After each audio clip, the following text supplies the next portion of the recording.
다주택자 물건들은 더 없어질 거다. 두 번째, 앞으로 정부에서 뭘 하든지 간에 신뢰성이 생길 거냐. 그 세 가지는 모두 똑같은 워딩을 하고 있는데 이제 정책 내가 못 믿겠다예요. 아, 결국에는 뭐 전월세를 주려고 하는 사람이 없어지겠네요. 네. 그죠?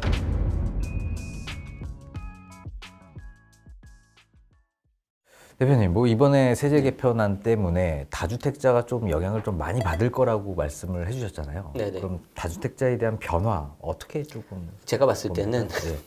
이제 다주택자 약간 속된 말로 이제 다 이제 씨가 마를 것 같아요. 씨가 마르다. 제가 봤을 때. 그러니까 이제 집까지는 네. 이제 너무 부담이 되니까. 왜 그러냐면 이번에 세제 개편 핵심이 지금 뭐 종부세 올라간다, 뭐 양도세 올라가고 장기 보유투표공제가 이제 장기 거주 소득공제로 바뀌잖아요. 이름이 네네. 취득세 네. 그리고 상증세 얘기가 하나도 없어요. 아, 그 취득세 중과 이 다주택자를 이렇게 없애는 똘똘한 하나의 가장 근본 원인이 되는 취득세 중과 얘기 전혀가 없고 20몇 년째 공제금액 그대로인 상증세 뭐 공제금액 같은 거 세율 같은 거 똑같잖아요. 네네. 이것도 전혀 없어요. 그러니까 이건 좀 의지의 차이이기 때문에 좀 아쉽다. 골고루 좀 봐야 되는데 어쨌든 그 부분이 아쉬운데 이제 다시 돌아와서 다주택자로 본다면은 다주택자는 더 없어질 것 같습니다. 이제 앞으로도 줄어드는데 네. 많이 왜- 줄어들었는데 네. 앞으로 왜 더 그러냐면은 줄어든다. 네. 세 가지가 있어요. 그 세 가지는 모두 똑같은 워딩을 하고 있는데 이제 정책 내가 못 믿겠다예요. 자, 그 세 가지 사례를 말씀드릴게요. 네. 첫 번째가 뭐냐면은 주택임대 사업자예요. 주택임대 사업자 같은 경우에는 우리가 앞에 영상에서 잠깐 말씀드리긴 했었는데 네. 내가 적어도 4년 최소 아니면 길게는 8년 이렇게 의무 임대라든지 보증보험, 부기등기 그리고 임대료 증액 제한 모든 요건을 다 지키고 내가 8년 의무 임대를 다 채웠는데 그러면 이제 혜택이 두 가지가 있습니다. 네. 양도세 중과 배제 언제 팔더라도 그리고 두 번째는 장기부 특별공제 조특법에 있는 내용인데 50% 감면을 해줘요.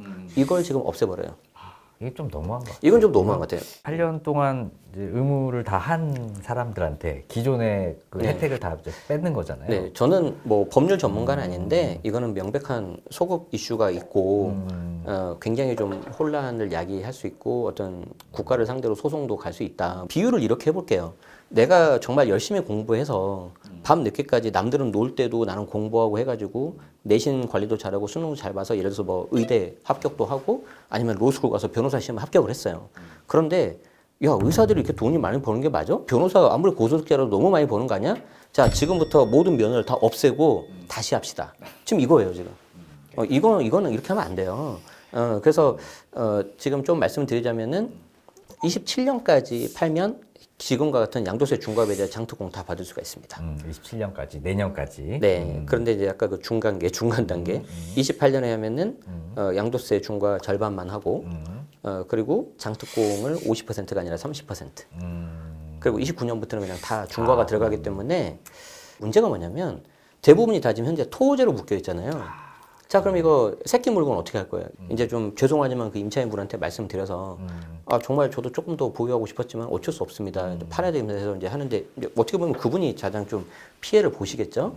그런데 임대차가 뭐 그 이후에 끝나거나 그러신 분들은 실무에서 좀 많이 혼란이 생길 것 같습니다. 왜 그러냐면 이제 나는 세금 이거 줄여야 되고 정부에서도 팔라고 하는데 이 임차인 분들은 또 이게 서로 안 맞는 거거든요. 그렇죠. 계약갱신 네. 청구권이라는 것도 또 있잖아요. 네, 맞아요. 그렇죠? 그렇기 네. 때문에 또 내보낼 수 없는 상황일 수도 있고. 네, 그럼요. 그리고 뭐 더 잘 아시겠지만 주변에 요즘에 전세가 없어요. 전세 가격 굉장히 많이 올랐거든요. 그래서 이런 부분이 어떻게 될 거냐. 예를 들어서 뭔가 제도 개편을 해서 어떤 전월세 시장이 불안하니까 다시 한다고 했을 때 과연 할 사람이 누가 있을까? 10명 중에 과연 한두 명 있을까? 두 번째 사례는 뭐냐? 상생임대주택입니다. 상생임대주택은 문재인 정부에 처음 나왔었고 윤석열 정부에서 조금 더 다듬어가지고 26년 12월 31일까지 상생임대차를 체결을 하면 2년 거주 요건의 비과세 요건을 면제를 해주고 또 이제 12억 초과 표의 장특공에 대한 2년 거주 요건을 면제해줘서 굉장히 좀 좋은 제도였는데 저는 개인적으로 세제 혜택도 좋지만 임차인한테 굉장히 좋은 거예요. 6년을 안정적으로 살 수 있거든요. 이 상생임대차 5%하고 청구권이 별개이기 때문에 그래서 6년 동안 좀 편하게 살 수 있기 때문에 정말 이거야말로 상생이다라고 저는 좀 좋게 생각을 했는데 어찌됐든 간에 현재 정부는 보유 이꼴 나쁜 거라고 생각하는 것 같아요. 아, 예. 그래서 그래서 요 혜택도 없어지는 건가요? 이 혜택은 일단 첫 번째 네. 연장이 안 됩니다. 더 이상. 네네네. 그래서 상생임대차를 꼭 26년 말까지 체결하고 개시를 해야 되고요. 종료까지는 아니고. 다만 이제 또 이게 또 문제가 뭐냐면은 상생 임대차가 이제 내가 만약에 요건을 다 갖췄어요. 그래서 이미 26년 12월 30일까지 요건을 다 갖추면 그로부터 1년 내에 팔아야 되고요. 그리고 이제 26년까지 내가 상생 임대차 계약만 체결하면 되니까 뭐 28년, 27년에 끝나는 게 있잖아요. 그러면 그 임대차가 끝나는 날로부터 또 1년 안에 팔아야 돼요. 자, 그런데 이것도 이제 처음에 정부에서 대대적으로 홍보를 했단 말이에요. 그렇죠. 해달라고 한 거죠, 실은. 정부에서. 한 건데 이렇게 되니까 이제 다시 이런 비슷한 게 나와도 과연 얼마나 많이 참여할 거냐. 아무도 야, 이제 안할 거다. 내가 그냥 그거 할 거면 나는 그냥 내 집 사서 그냥 내 집에서 거주할 거야. 이렇게 돼버리겠죠. 그럼 이제 더 이상 전세나 월세를 공급한 사람이 없어질 거예요. 사실은 요즘 같은 경우에는 두 채를 갖고 있는 것도 버겁기 때문에 그냥 한 채를 가지고 있다가 2년 거주를 했다가 그리고 내가 사정이 있으니까 나는 다른 데 가고 이 집을 세를 주는 경우가 있잖아요.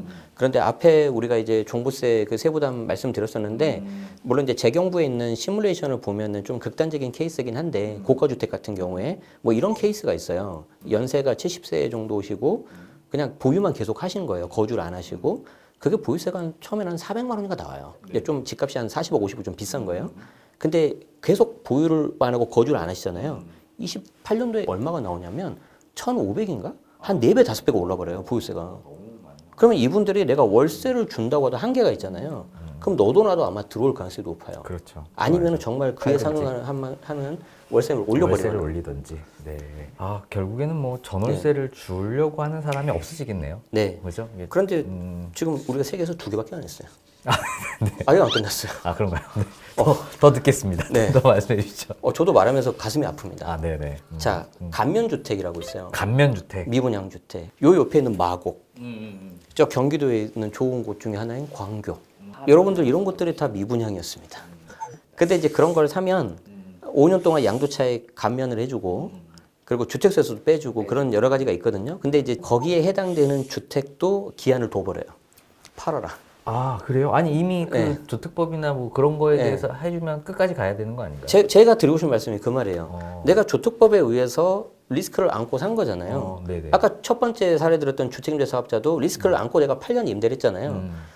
의사 라이센스도 내가 먹을 거 안 먹고 잠 안 자고 했는데 지금 다시 야 없애고 다시 처음부터 하자 지금 이거잖아요. 오. 그럼 저는 의사는 아닌데 네네네. 지금 이미 그런 권리를 보장받고 있는 사람 입장에서는 항상 이 법이라는 건 권리와 의무가 밸런스가 맞아야 되잖아요. 이게 깨져버리면 누가 노력을 하겠습니까? 그래서 제가 좀 비유를 그렇게 들었지만 저는 다른 거 없다고 봐요. 그래서 이 세 가지를 말씀드리자면 첫 번째, 다주택자 물건들은 더 없어질 거다. 두 번째, 앞으로 정부에서 뭘 하든지 간에 신뢰성이 생길 거냐. 그러면 이게 지금 자가당착이거든요. 지금 나온 이 8월 달에 나온 이 세제 개편도 과연 사람들이 뭐 일부는 호응을 하겠지만 약간 단기간에 좀 어떻게 면해보고 좀 기다려보자 이런 사람도 분명히 있을 거다. 이게 좀 가장 우려가 됩니다.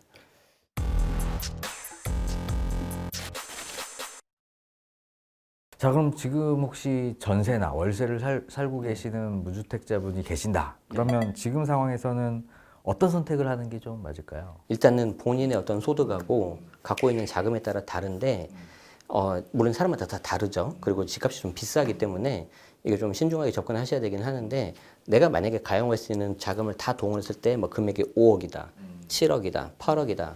그러면 거기서 이제 물건 찾으셔야 돼요. 그래서 예를 들어서 6억 이하라면은 이제 좀 어렵긴 한데 서울에 그래도 내가 좀 그래도 인서울에 내가 좀 평수를 이제 작게 가는 거죠.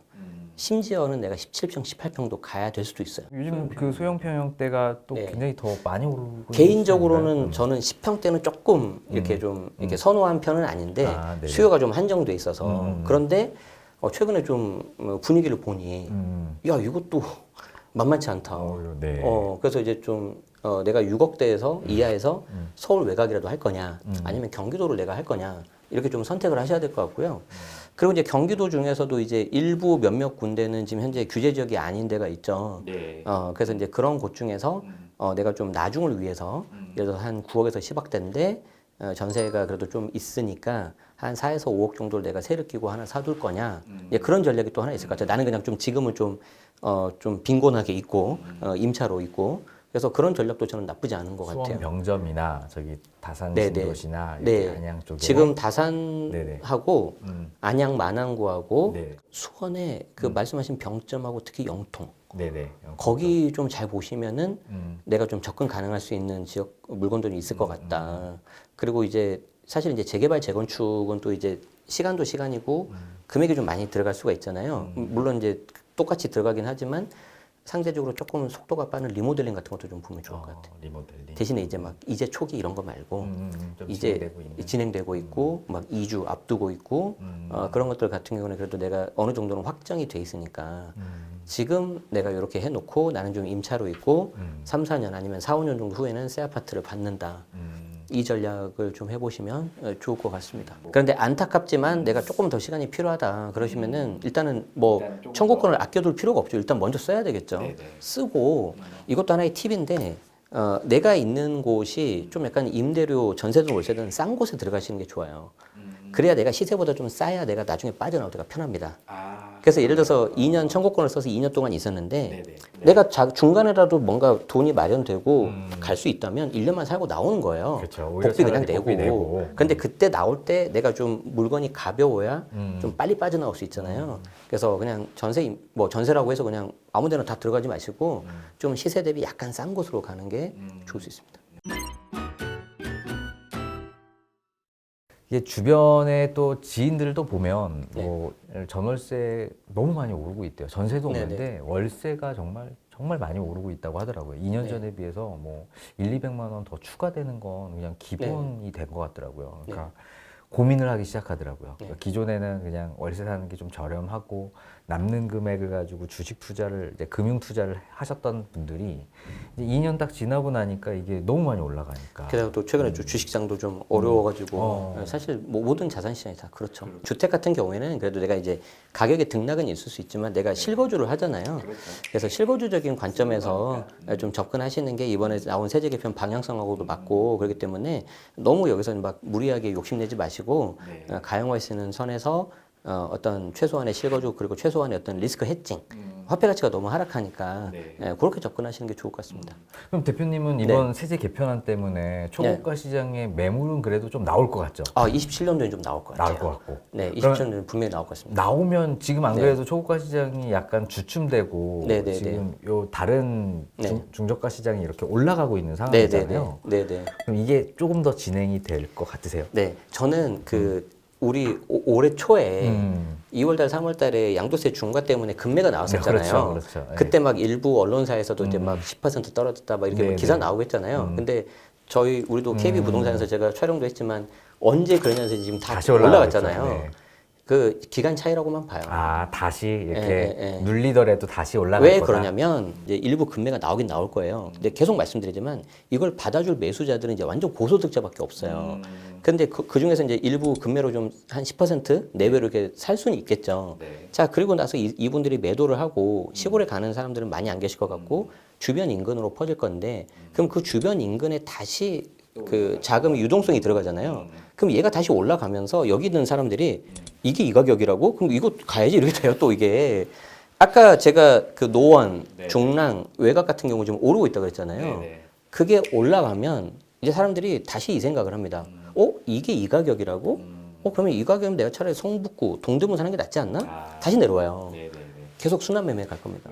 어렵네요. 이게 뭐 세제 개편안이 결국에는 뭐 공정한 합리적인 세금을 위한 거라고 하지만 결국에는 그 근저에는 좀 집값을 조금 그래도 조정하기 위한 내용이 좀 있는 것 같은데 이게 시장을 좀 안정화시킬 수 있을까요? 물론 이제 그 취지는 당연히 동의합니다. 그 주거 안정을 위하고 이제 투기소를 억제하기 위하고 이제 특히 실거주라는 키워드가 이제 이번 세제 개편에서 가장 그 중요한 키워드인데 100% 동의하는데 제가 거의 한 10년 넘게 보면서 이렇게 복잡한 거 제가 처음 봤어요.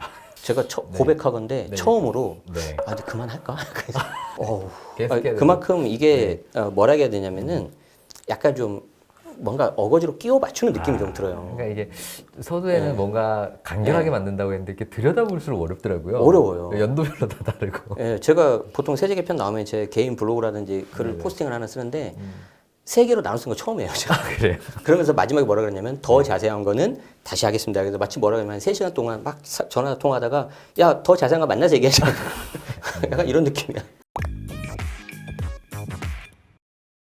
제 생각에는 요 세제 개편안을 보면 좀 한번 오래 갖고 계신 분들은 한번 네. 이렇게 한번 손바뀜을 해야 될 물건들이 꽤 있을 것 같기도 하고 네, 네. 네, 그러면서 이제 좀 물건들이 조금 어떻게 순환이 될 것 같다라는 생각도 들기도 하는데 그 네, 과정에서 약간 조정도 있을까? 아니면 그 부분은 네. 내년 초에 분명히 일부 있을 것 같아요. 네, 영향이 어느 정도. 그래서 이제 그게 이제 좀 물론 많이 비싼 주택이긴 한데 좀 여러 개 되시고 그러신 분들은 이제 현장 가셔서 좀 잘 보시고 이게 거래하시면은 좀 어떨까 싶습니다. 그런데 뭐 이게 아주 비싼 것들입니다. 아, 네네. 네네. 그런 것들만 그렇고. 네네. 근데 이제 거기서 팔면 또 20억 중후반대에 있는 물건들은 또 다시 조금 다시 올라갈 것 올라갈 같아요. 가능성도 있다. 네.